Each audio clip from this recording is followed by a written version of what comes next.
बेहद प्रेरक है लक्ष्य प्राप्ति के लिए हीरे मोती की यह कहानी, जाने कैसे हो सफल। घाट के किनारे एक साधु अपना डेरा डाले हुए था। वह वहीं बैठा रहता और एकाएक चिल्ला उठाता, जो चाहोगे सो पाओगे। कई लोग उस रास्ते से गुजरते थे।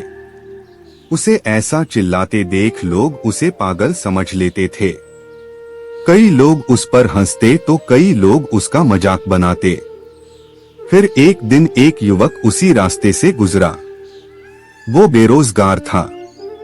उस साधु की आवाज उस युवक के कानों में पड़ी। वो अब भी वही चिल्ला रहा था, जो चाहोगे सो पाओगे, जो चाहोगे सो पाओगे।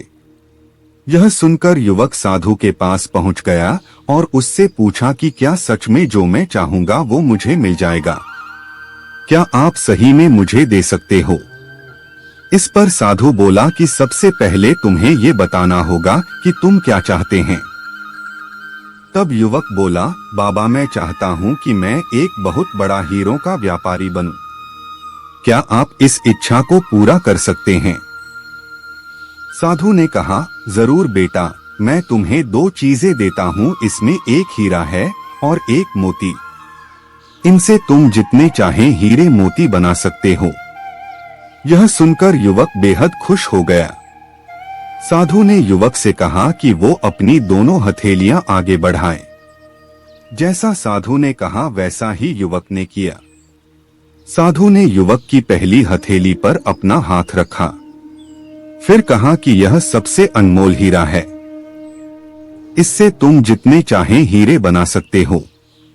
यह हीरा समय है। इसे मुट्ठी में जकड़ कर रखना। इसे कभी भी हाथ से निकलने मत देना।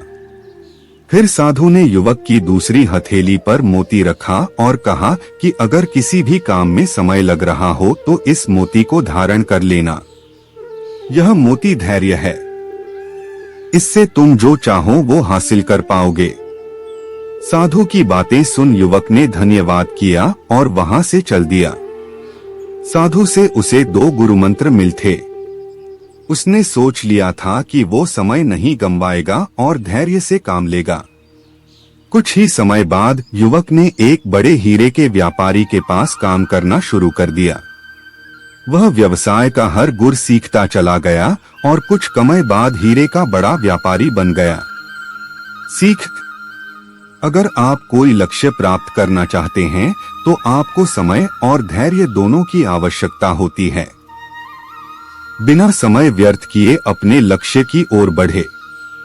साथ ही किसी भी समय में अपने धैर्य का दामन न छोड़े। कहानी पसंद अच्छी लगी है तो वीडियो को लाइक और चैनल को सब्सक्राइब कर दीजिए। कहानी सुनने के लिए धन्यवाद।